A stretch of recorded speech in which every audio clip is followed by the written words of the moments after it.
Has anybody got any questions? You know, feel free to ask a question. I've had 1,000 asked me today. I know dang well some of you got a question. You know, I've had, you know, I can't tell you what all people's asked me today about turkey hunting. And I've had some answers, and then I don't have some answers. I'm gonna tell you something. Them suckers humble me. I've said that a while ago, every year. And that's the reason I like turkey hunting. I ain't never figured it out. Yes, sir. Mark, you've been talking about soft call. When, if ever, do you cut? Get aggressive. Well, it's kind of like, I kind of relate it to, I don't run up to you when I see you in Walmart, say, hey man, how you doing? They get up, you know, loud and start yelling and stuff like that. You got to start soft. You can always, this is now, like Mr. Harrell said, this is just my opinion. I don't have all the answers either. I've been whipped and everywhere I've been. But to me, you can always escalate. You can always get louder. But if you start off loud, it's really hard to paint that picture to get back soft.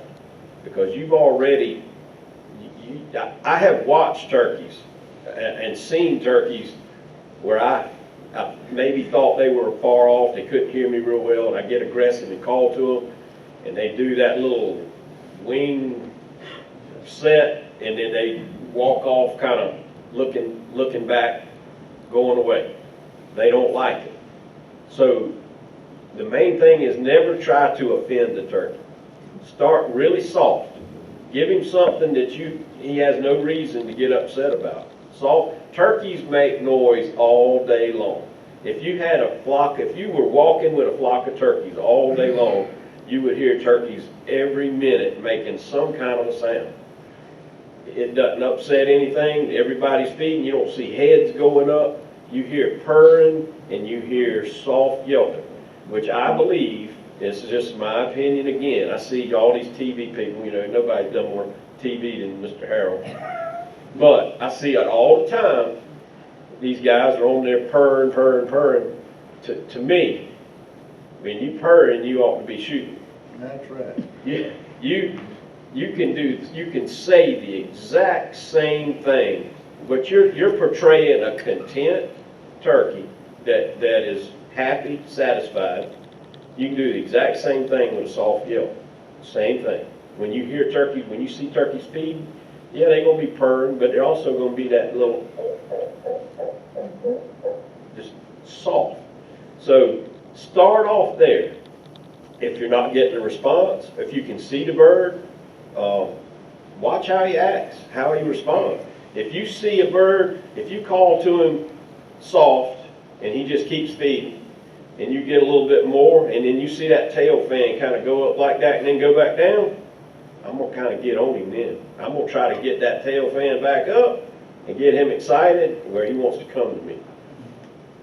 I tell you, when I cut, I hunt a lot of big pieces of land. I mean, one piece of ground to hunt is 185,000 acres. I get in my truck. I learned this. I was one of the first ones to do this, but now a lot of people picked up on it.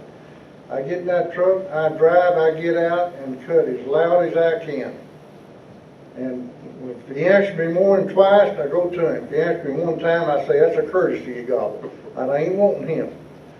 I hunted Ronnie Strickland a couple of years ago, and he had that old tube call, and it's just like it's on this microphone here. It's loud, my gosh, you could hear it from a mile. He got a turkey to answer just for us, we could hear. And we go to him, I said, Ronnie, give it to him again. And then we got to him, we softened up and called the turkeys up and killed them. But, you know, that's when it works, when, you know, turkey's a long way away, you can cut real loud and make him gobble, give his location away, and then try to get on him and soft call it. But there is times I really like to bear down and cut loud to him. All right, any other question? That's a good question. Yes, sir.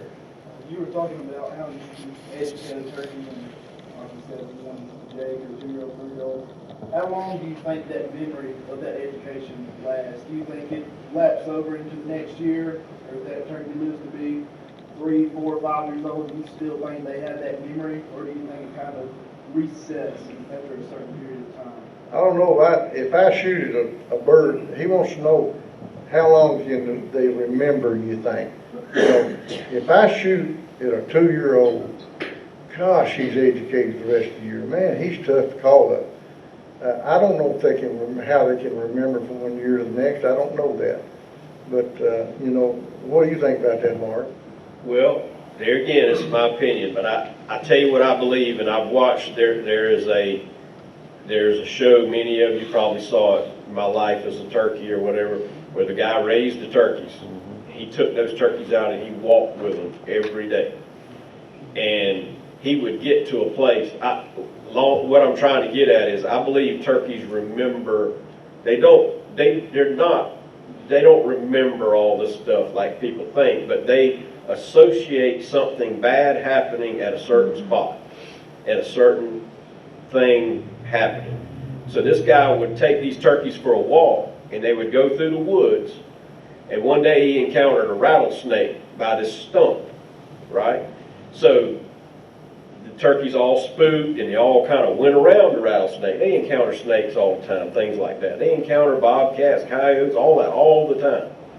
So from then on, when he would take them for a walk, they got to that stump, or that whatever, they would go around, whether it was a snake there or not. They associate things happening in certain spots.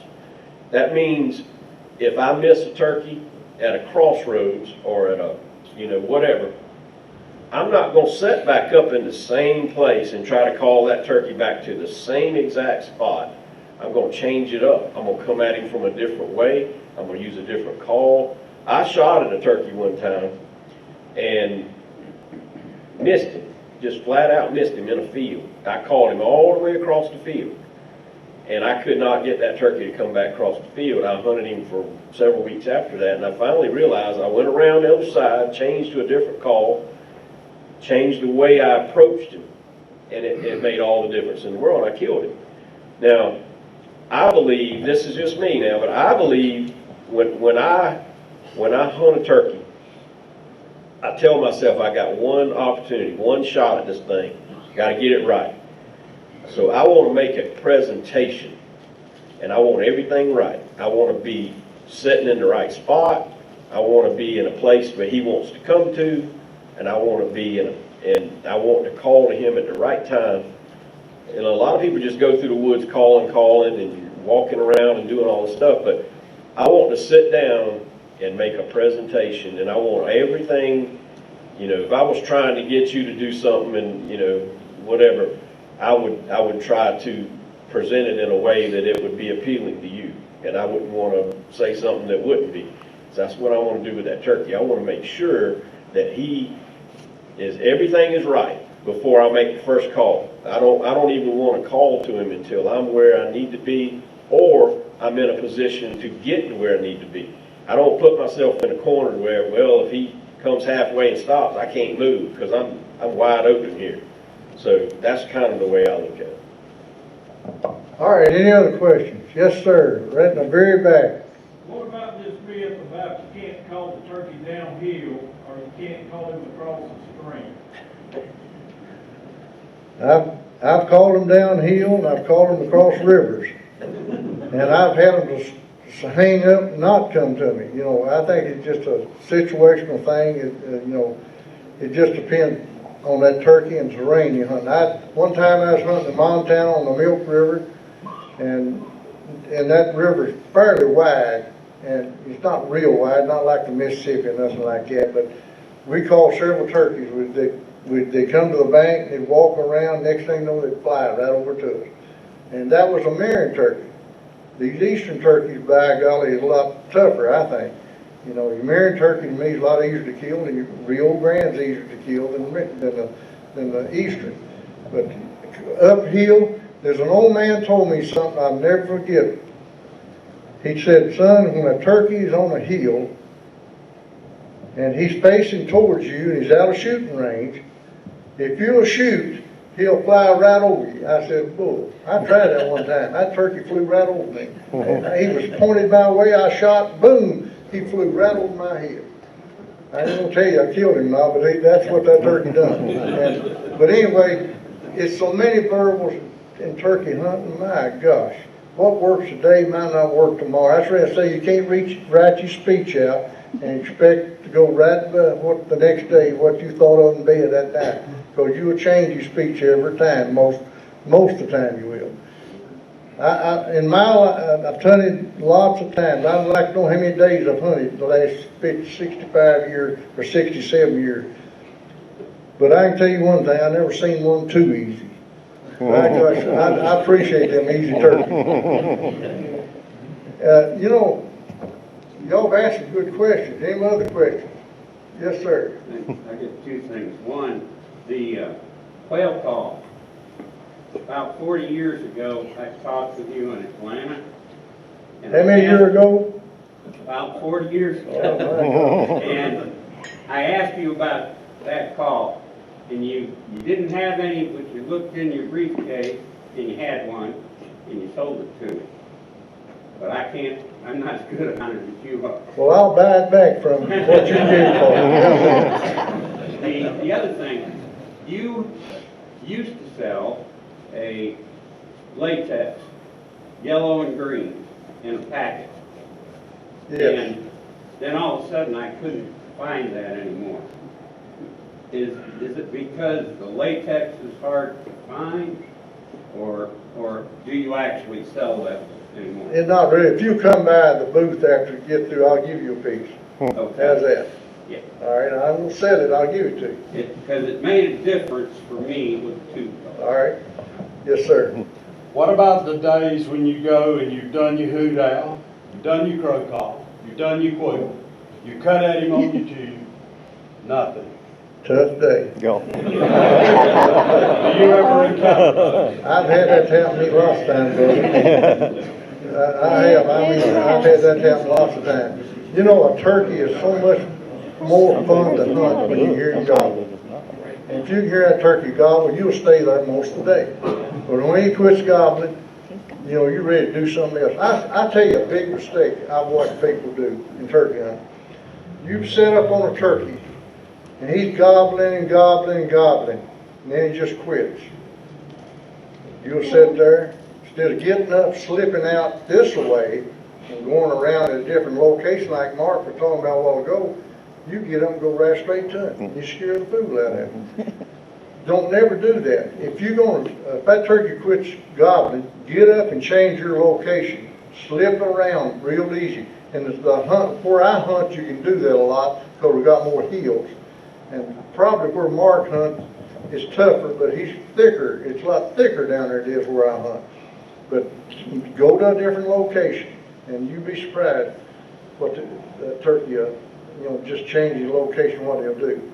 I'm surprised. I have not had anybody at this show, and I've talked to a lot of people, come up to me and say, what about fanning turkeys? I'm surprised at that. I'm guilty of fanning them, but my favorite way to hunt them is just taking off, running and gunning. But I don't get to do that a lot. I take a lot of people, I take a lot of children, I take a lot of older people that can't walk, I take them turkey hunting and I have to get in the blind. And it's no disgrace to take somebody that wants to go turkey hunting and set in the blind. It's no disgrace. But I was thinking today, and I think we were talking about, Mark, how turkey hunting has changed. You think about it. When I grew up, you didn't have good shotguns. If you had an old single barrel, you was lucky. Now that's been a long time ago. You didn't have calls. If somebody had an old Gibson turkey call, did anybody know what an old Gibson turkey call is? Buddy, I tell you what, you had something. And now then, come to this show right here today. It's some of the most talented people in the turkey hunting industry is right in this building calls. And I went around to every one of them. I've tried to go around to every one of them, look at your stuff, and I'm amazed at the quality of it is. And I hope they sell every that blame piece, because these people deserve it. They work hard, they work hard to make this stuff. The end of the question. All right? Harold, I think I have one of those quail whistles like that. Do you make the loud sound on the inhale or when you exhale? It's all inhale. All inhale? Yeah, like. All right. And Okay. that's what makes them gobble, that high-pitched sound. I didn't know I could do that with it. I'll try it. Let me tell you something. You need to, don't put that in your pocket and pull it out and do that. I'm serious. I have some garbage down my throat, and it probably take me an hour to get it out. But anyway, that is a effective call. And, you know, I like to try things that he don't hear. You know, he hears the owl, he hears the crow, but he'll answer. But that thing right there last year, 1 or 2 times, really hit me up. I actually have a little hawk call that's a reed call, Yep. and it does the same thing, but I didn't know I could do that with Yeah. that. By the way, if you won't sell that call back to me for what you gave for it, I'm here wanting to buy it. I think I got it from my grandfather or something. I didn't buy it. You make me feel older. All right, any other questions? Yes, sir, back there standing up. So, I've heard y'all say, and you hear a lot of people say, 10 o'clock in the morning, hens start to go to nest, best time to kill a gobbler. Well, I went down to Mississippi, and we have some open fields, and it seems like more and more, they're going later into the season and holding a lot of hens with them throughout the whole day. To where they're not, 10, 11 o'clock, they still have 6, 7 hens with them. I know it makes for a tough month, but what would y'all suggest on, That's a really good so point. our season comes in early, the 15th of March. I mean, for that first 15 to 20 days, it's hard to catch them without a hen with them, other than a young 2-year-old. That is a tough question. That's a tough situation. I've been in that situation before, and there's really nothing you can do. You can't walk to them. You can't do anything. You're stuck, and you end up you got a couple different chances to do something. I like to try to make something happen sometimes. Sometimes I'm very patient, sometimes I'm not. But if I got somewhere else to go, I'll probably go somewhere else and come back and maybe hunt those birds later, like in the afternoon or whatever. After a while, I kind of feel like they realize that those hens aren't interested because they're just feeding around and they're just standing there strutting. And it may be that showing them a little bit of interest will make them break loose. I've been real aggressive with turkeys like that, and I've had them break loose and come. Maybe one. There's always going to be 1 or 2 that's going to stay with them hens. Get real aggressive. Maybe you can get those birds to come to you, or one of them, or soft talk to hens. It's also a big, big deal to know those birds. Know where they want to be, where are they going to go. If they're going to be in that field all day, which corner do they like the best? All those variables make a big difference, because if you say, man, these turkeys are in the middle of that field, and then every evening they go out the back of that field, I'm going to be at the back of that field. That's where I'm going to start. That's where they want to go. It'd be easier to call them that way because they want to go that way anyway. So it's a tough situation, but that's just a couple options. How many people here use the fan? Does anybody here ever use the fan? That situation right there is deadly. If you see them hens and 2 gobblers, if you can get to them and show them that fan, your chance of that sucker running right to you is good, I can tell you. Now, if you like it, it's fine. If you don't, it's fine. It's just how you want to hunt. If it's legal, it's legal. And I'm telling you, that's effective. That fan is effective. When he sees that fan, I tell you what I done. I made a decoy fan. I took me a gobbler, skinned him, and put him on a board for his breast, put his red in his head and the tail feathers, and you put it out there in them iridescent feathers, that old gobbler, in the spring of the year, how shiny he is. Man alive, it's on. A lot of times I'll do just about anything to try to kill a turkey. I can tell you that, and it don't work every time, that fan don't, but it'll work a lot of times. If you want a fan, it's fine if it's legal. If you don't, it's fine. You know, hunt your style, hunt the way you wanna hunt. Y'all have asked a good question. Any more questions? Yes, sir. So I got a question that kind of goes off of that one. So I got this one bird that, I mean, this year will probably be 5, and he's hunted the last 4 years. He does pretty much the same thing every time we hunt him. He roosts over a creek, flies to the center of the field, tries the fan, he turns and runs the other way every single time, pretty much. He just wants to see something come out in that field at him, and he just will not come any closer. He sticks about 90 yards, and I'm not one to reach out there and try to touch 29 yards. So, I mean, are you trying to get back in the woods, just off that field? try What to follow state it? are you hunting in? Georgia. Is it legal to have decoys? Yes, sir. You know, a lot of times that decoy work, you know, Yeah. it works more than it don't work for me, a decoy does. So you're just gonna go ahead and get there early, put a decoy in the field? and Absolutely. Now, you remember, you said something right there around the water, you know. I think that a turkey hunter, the more he learns about a wild turkey, why he likes to roost around that water, you need to learn all you can about a wild turkey. Start from the day that sucker's hatched and go right through his life. If you learn all of that, I'm telling you, you'll be a better turkey hunter. Now, the situation you talking about, an old turkey, I don't care what you do. An old turkey, older he gets, the tougher he is, I can tell you. He's just tougher. He's like an old deer. You know, an old buck, you know, he's nocturnal. And that old turkey, you know, he don't come to every call. He won't even come to a live hen sound. You know, that's just the way that sucker is. So you got a tough situation on old turkeys like that. Find you a younger turkey, it's all right. Y'all asked a good question. I tell you what, we don't have all the answers. Boy, I've been, over the years, I've run into about every situation you can, and I've had them whoop me about every way they can. All right, one other question here. Yes, sir.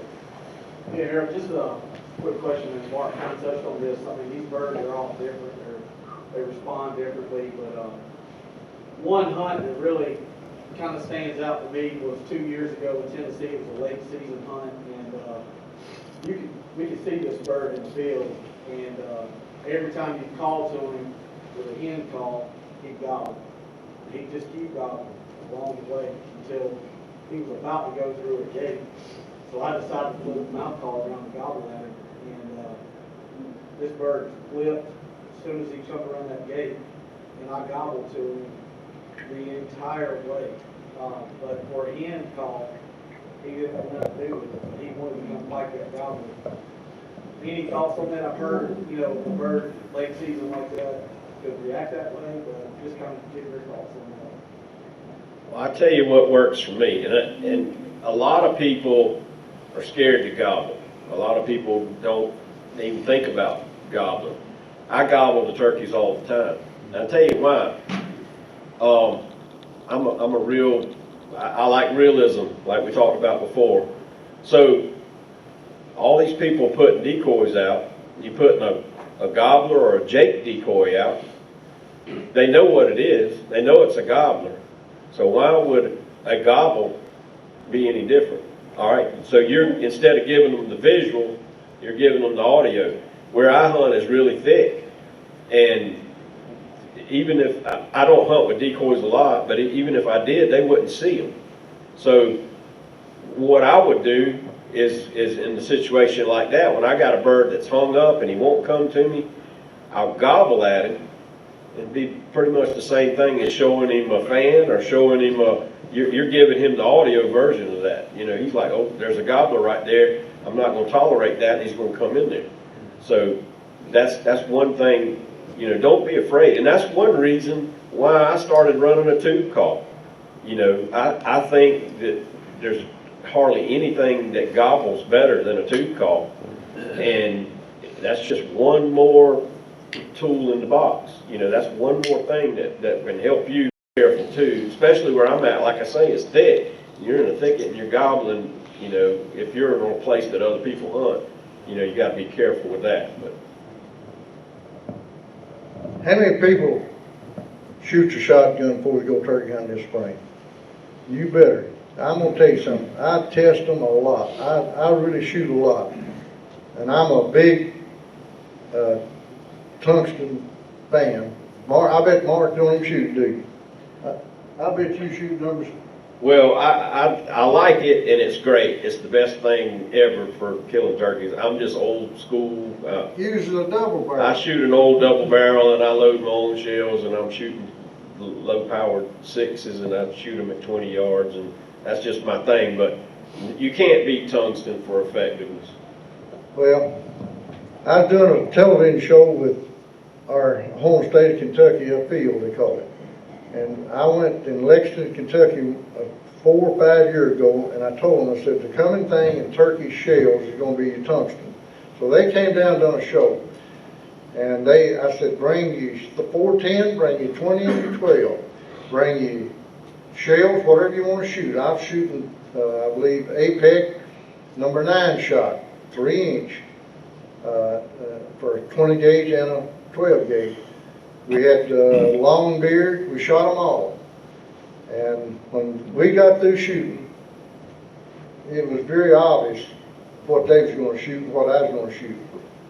When a number 9 shot in tungsten is the same weight as a number 5 in lead. Remember that. But you've got several hundred more of them. I don't know how many hundred, that depends on your load. And I'm finding out so much stuff on chokes. You know, I was shooting the modified, and I think this year I'm going to improve cylinder. And I don't advocate shooting turkeys out there no 75 yards, but I can tell you one thing, some through that thick stuff, they come up to me and peek their head up and look and not coming at 45, 50 yards, I can kill them with that tungsten. And shoot your gun, because all shells shoot different, I find that out. Temperature variations too in the climate when you're shooting. I'm sorry? Temperature variations. Yeah. 60 degrees out, 40 degrees That's out. exactly right. Some guys are going to shoot a gun at 40 degrees, the gun shoots totally different at 60, I 70 degrees out. I shoot a dot scope. A Vortex Optics is very good to me, and I shoot their product, and I'm gonna tell you something, that thing has helped me and a lot of people that I take hunting more than anything. Because a lot of these guns, people don't shoot straight. I guarantee you get most of them don't. You go out there and shoot them. You shoot a high, low, left, or right. With that little dot scope, you can line that thing up right on. And I believe in that. And I hate, boy, I had a guy come to me last year and said, I ain't paying no $8 for no turkey shell. He come back from turkey hunting and he had a face that long. He said, I shot one of them get away. I said, you paid $20 for a shell, wouldn't you?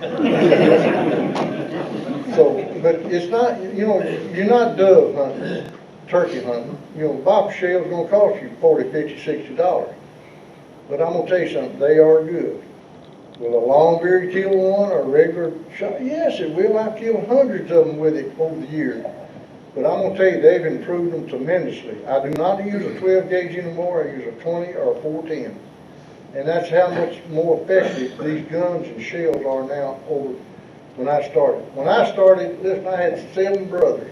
Not 6 brothers, 7 mothers. But you had to hide your shells to have on the turkey hunt in the spring. And there's old paper shells in. I've told people this a lot of time, and I'd hide mine if you get down, couldn't get them in a gun, had to sand them down. And there wasn't no count to begin with, it's little light load shells, but that's all I had. Now then, you know, these kids and hunters have got all these guns, shells, clothes, my gosh.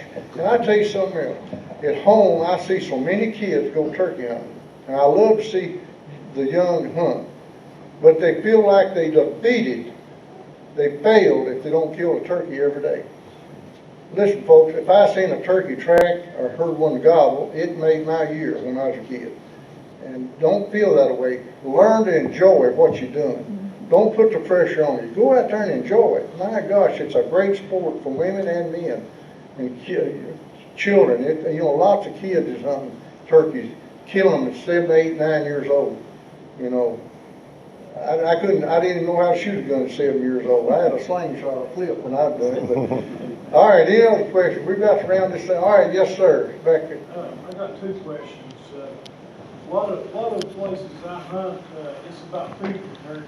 The acres are all the way covered. Do you believe that turkey have the memory from year to year to know what oaks produce? Do you believe they have the capability to have the memory to remember where food is? I believe wildlife has the ability to survive, and I believe that they know what to eat and what. I'm not saying they sitting there and they look at their calendar and say, well, it's time to go to that old live oak on the ridge I over wonder there. that because seems like certain time of year, like water work, they find them and they've got to dig way down deep to get them, and it's just, it's almost made me wonder, like they have a memory, and they've got a memory that good. It almost makes you think a turkey can smell. I think it's all in God's plan. Why did the ducks fly south for the winter? How do they know where to go? Where do they? All these things happen because that's just the way everything works. Does anybody think a turkey can smell? Dr. Tom, did. Other question. Do what? That Dr. Tom, remember that stand, I'm just making you feel, remember, they thought it could. You know what, it's amazing to me how they can find stuff. It amazes me. I asked that question one time, the guy said, I know we can smell. If you hang him up a tree on a hot day, 3 days in a row, he'll smell. But anyway, we're gonna have to, we're gonna take one more question, then we got, yes, sir, in the back. With both of y'all's experience with tube calls and how long you've been messing with them, have you guys ever put any cuts in your latex? Like a cut in a mouth call or anything like that? Oh, yeah. Anything? Yeah, I've put 2 reeds on them. I've cut them all different ways, and Mr. Harold taught me, all that kind of stuff over the years. There's a lot of things you can do. I messed up a lot of latex, and I've experimented and tried different things, but he still runs cuts in his a lot. Yeah, I take a cut every time. It makes it just a little more raspy. That's what a cut will do to a call. And I don't like to take the membrane and really tight. I like it just a little loose. It gives you just a better sound, I think. Y'all asked some good questions. You've been a good audience. And I tell you what, I appreciate the opportunity to come to Helen, Georgia. And I'll say this, I go to a lot of places and I stay in a lot of places. This hotel here is nice. We're supposed to have the #1 state park in the state of Kentucky where I live. But I'm gonna tell you something. This is much more cleaner and better. I'm gonna tell you that. Hats off to this state park here. And this show right here is remarkable. I'm gonna tell you something. I've really enjoyed talking. I've seen so many people I've known over the years, call makers, and I'm gonna tell you something. Us turkey hunters and call makers or whoever, we don't need to be running each other down and running the product down. You need to be all together. We are a very small group of hunters. We need to hold up for one another. And by gosh, stand up for hunting. Don't be afraid to tell people that you're a hunter. And I'm going to tell you something, folks. There's a lot of people in this country now that won't take our hunting privilege away from us. And if they get half a chance, they will. By gosh, when you go to the poll and know who you're voting for, I don't care, just vote. Go and vote these people out. Because I'm going to tell you something. Us hunters got a tough way to go, I think, in the future. But anyway, this has been such a great show. I've enjoyed talking to all of you, and of course, I always like to be a Mark. Mark's one of my favorite people in the world, and I still say he's the best caller all around. You got anything to say, Mark? No, I appreciate it. I enjoy coming here every year, and appreciate what Mark Sharp and them are doing. It's a lot to put this show on, and to see the amount of people that was here this year, and it seems like everybody's pretty healthy and everything's good. That's all we can really ask for, and glad to see everybody. And if anybody has any more questions or anything after, come by the booth. See y'all maybe at the National Wild Turkey Convention.